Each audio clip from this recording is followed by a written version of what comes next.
সুপ্রিয় শিক্ষার্থী, মাধ্যমিক হিসাব বিজ্ঞানের নতুন আরেকটি ক্লাসে তোমাদের স্বাগত জানাচ্ছি।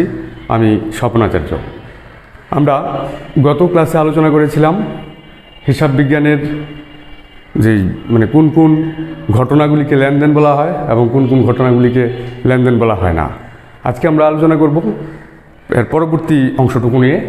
এর পরবর্তী অংশটুকু হচ্ছে হিসাব এবং হিসাব সমীকরণ। আজকে আমাদের আলোচনার বিষয় হচ্ছে হিসাব ও হিসাব সমীকরণ।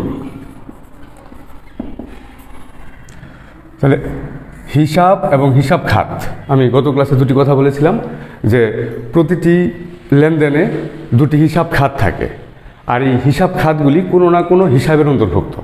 তাহলে আমরা দেখব এখন হিসাব কি বা হিসাব কত প্রকার এবং কি কি। আমাদের হিসাব বিজ্ঞানের দৃষ্টিকোণ থেকে হিসাবকে 5 ভাগে ভাগ করা হয়েছে। সেগুলি হচ্ছে হিসাব কত প্রকার? হিসাব হলো 5 প্রকার।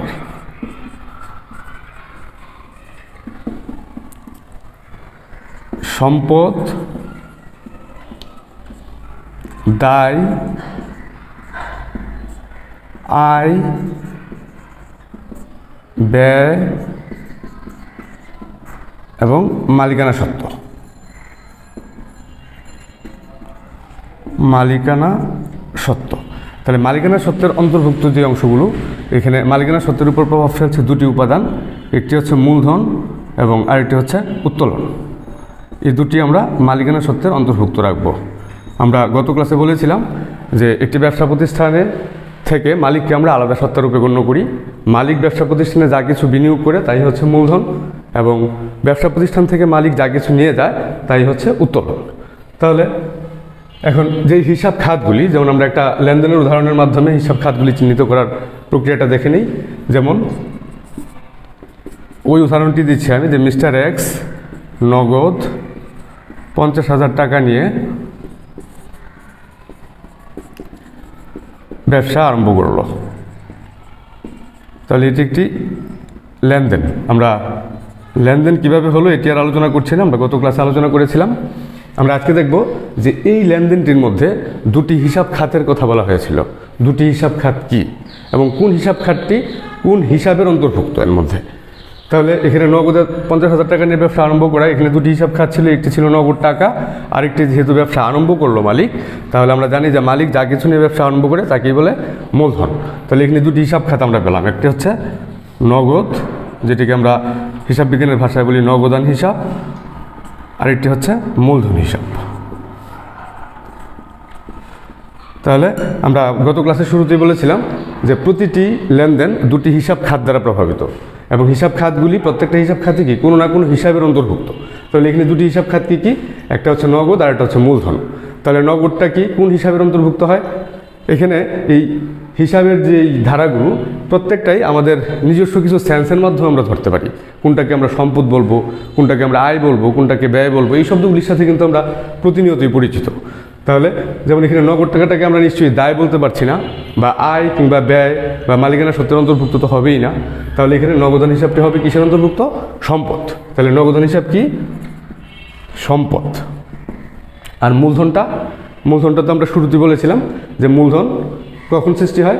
যখন মালিক ব্যবসা প্রতিষ্ঠান শুরু করার সময় যা কিছু নিয়ে ব্যবসা প্রতিষ্ঠান শুরু করে, অথবা মালিক প্রতিষ্ঠানের স্বার্থে যা কিছু নিজের উদ্যোগে বিনিয়োগ করে, সেটাকে বলা হয় মূলধন।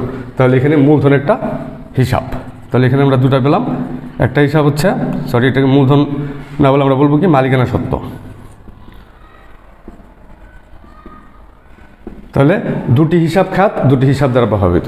এমনি করে প্রত্যেকটি লেনদেনই কি কোনো না কোনো হিসাব দুটি হিসাব খাতের উপর প্রভাব পড়বে, এবং প্রত্যেকটা হিসাব খাতই কোনো না কোনো হিসাব দ্বারা প্রভাবিত হবে। তাহলে এটা গেল আমাদের হিসাবের কথা। এখন আমরা অ্যাকাউন্টিং ইকুয়েশন বা হিসাব সমীকরণটি কি সেটি নিয়ে একটু আলোচনা করব। হিসাব সমীকরণ আমাদের হিসাব বিজ্ঞানের অত্যন্ত গুরুত্বপূর্ণ একটি বিষয়। হিসাব সমীকরণ হলো লেনদেনগুলিকে যখন নাকি সমীকরণ পদ্ধতিতে আমরা বিশ্লেষণ করি, তখন সেটাকে বলা হয় হিসাব সমীকরণ। তাহলে আমাদের হিসাব সমীকরণটা হচ্ছে এ সমান সমান এল প্লাস ও ই। এটা হচ্ছে আমাদের হিসাব বিজ্ঞানে মানে সমীকরণের মাধ্যমে যখন নাকি এটাকে উপস্থাপন করা হবে লেনদেনগুলিকে, তখন এই সমীকরণের উপর ভিত্তি করেই আমরা লেনদেনগুলিকে অন্তর্ভুক্ত করব। এখানে কি বলা হয়েছে, এ সমান এল প্লাস ও ই। এই সমীকরণটি আমাদের হিসাব বিজ্ঞানের খুব গুরুত্বপূর্ণ একটি বিষয়, একটু ভালো করে খেয়াল করো। এখানে এটাকে বলা হচ্ছে হিসাবের মূল সমীকরণ। এখন এই ওইটাকে যদি আমরা একটু বিশ্লেষণ করি, এ সমান সমান এল প্লাস সি প্লাস আর মাইনাস ইএক্স মাইনাস ডি। তাহলে এই ওই বা মালিকানা সত্যের উপর প্রভাব বিস্তারকারী উপাদান কয়টি পেলাম আমরা? 4টি। একটা হচ্ছে মূলধন, একটা হচ্ছে আয়, একটা হচ্ছে ব্যয়, আর একটা হচ্ছে উত্তোলন, অর্থাৎ capital plus revenue minus expense minus drawings. এটা হচ্ছে আমাদের ওই এর উপাদানগুলি। তাহলে এখানে প্রত্যেকটার পরিচিতি আমরা একটু ব্যাখ্যা করি। এ হচ্ছে অ্যাসেট বা সম্পদ, এল হচ্ছে লাইবিলিটিস বা দায়, আর সি মানে হলো ক্যাপিটাল বা মূলধন, আর বলতে বোঝাচ্ছে রেভিনিউ বা আয়, ইএক্স মানে হলো এক্সপেন্সেস বা ব্যয়, আর ডি মানে হচ্ছে ড্রয়িংস বা উত্তোলন। এই হচ্ছে আমাদের হিসাব বিজ্ঞানের সমীকরণটার ব্যাখ্যা। এখন আমরা আরেকটু বিশ্লেষণ করি সমীকরণটাকে। যেমন এ সমান সমান এল প্লাস ও ই, মানে হচ্ছে কি সম্পদ সমান সমান দায়। এই দায়টাকে আমরা 2 ভাগে ভাগ করতে পারি। দায়টাকে 2 ভাগে ভাগ করি কীভাবে? এখানে এল হচ্ছে, এলটাকে বলবো আমরা বাহ্যিক দায়, আর ওইটা হচ্ছে অভ্যন্তরীণ দায়, অর্থাৎ মালিকানা সত্ত্বেও এক ধরনের দায়। তাহলে মালিকানা সত্ত্বটা কোন ধরনের দায় বা এটাকে কেন দায় বলা হচ্ছে?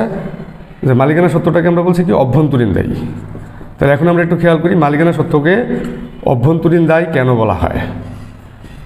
কারণ আমরা ব্যবসা প্রতিষ্ঠান থেকে মালিককে আলাদা সত্তারূপে গণ্য করি। তাহলে মালিক একটি সত্তা, প্রতিষ্ঠান একটি সত্তা। আমরা যখনই হিসাব বিজ্ঞানের কার্যক্রমগুলি পরিচালনা করি তখন সেটাকে কার মধ্যে অন্তর্ভুক্ত করি? ব্যবসা প্রতিষ্ঠানের হয়ে আমরা কাজটা সম্পাদন করি। তাহলে ব্যবসা প্রতিষ্ঠান দায়বদ্ধ থাকে। কার কাছে দায়বদ্ধ থাকে? মালিকের কাছে দায়বদ্ধ থাকে। তাহলে ব্যবসা প্রতিষ্ঠান এবং মালিক দুটি সত্তা যদি হয়ে থাকে, মালিকের কাছে দায়বদ্ধ থাকে, এটাকে যদি আমরা মালিক বলি আর এটাকে যদি আমরা প্রতিষ্ঠান বলি, তাহলে ব্যবসা প্রতিষ্ঠানটি দায়বদ্ধ থাকে কার কাছে? মালিকের কাছে। তাহলে এই প্রতিষ্ঠানের এই দায়টাকে আমরা 2টা ভাগে ভাগ করতে পারি। যে একটা হচ্ছে বাহ্যিক দায়। যেমন বাহ্যিক দায় বলতে কোনগুলোকে বুঝবো আমরা? যেমন পাওনাদার কিংবা ঋণ, এগুলো হচ্ছে কি প্রতিষ্ঠানের জন্য বাহিরের দায়, বাহ্যিক দায় বা এক্সটার্নাল লাইবিলিটিস। আর ইন্টারনাল লাইবিলিটিসটা হচ্ছে যে মালিকের কাছে যেই দায়বদ্ধতাটা, সেটাকে আমরা বলতেছি অভ্যন্তরীণ দায় বা ইন্টারনাল লাইবিলিটিস। তাহলে এ সমান সমান এল প্লাস ই, এই সমীকরণের উপর ভিত্তি করে আমরা হিসাব খাতগুলিকে আবার প্রভাবিত করতে পারি। যেমন একটি উদাহরণের মাধ্যমে বলি যে কিভাবে এটা প্রভাব বিস্তার করে। যে ওই একই ঘটনাটি দিয়ে যদি আমরা ব্যাখ্যা করি, যেমন মিস্টার এক্স 50,000 টাকা নিয়ে ব্যবসা শুরু করলো। 50,000 টাকা নিয়ে ব্যবসা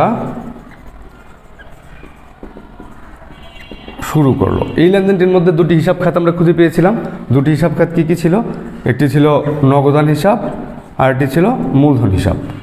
তাহলে এখানে আমাদের এই সমীকরণের উপর কী কী প্রভাব পড়ছে একটু খেয়াল করে দেখি। নগদ টাকাটা কী ছিল?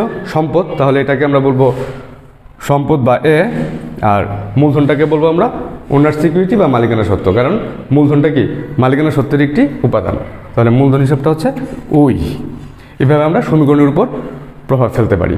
তাহলে এই হিসাব সমীকরণের উপর আবার হ্রাস বৃদ্ধির হিসাব আছে, যেখানে নাকি আমরা ডাবল এন্ট্রি সিস্টেম বা দুতরফা দাখিলা পদ্ধতিতে যেটা বলা হয়েছিল যে প্রতিটি লেনদেনে 2টি পক্ষ থাকবে, একটি ডেবিট এবং অপর পক্ষ সমপরিমাণ টাকা দ্বারা ক্রেডিট হবে। তাহলে ডেবিট এবং ক্রেডিট এবং কিভাবে আমরা ডেবিট ক্রেডিট নির্ণয় করব সেটি আমরা পরবর্তী ক্লাসে সংক্ষিপ্তভাবে ব্যাখ্যা করার চেষ্টা করব। সবাইকে ধন্যবাদ।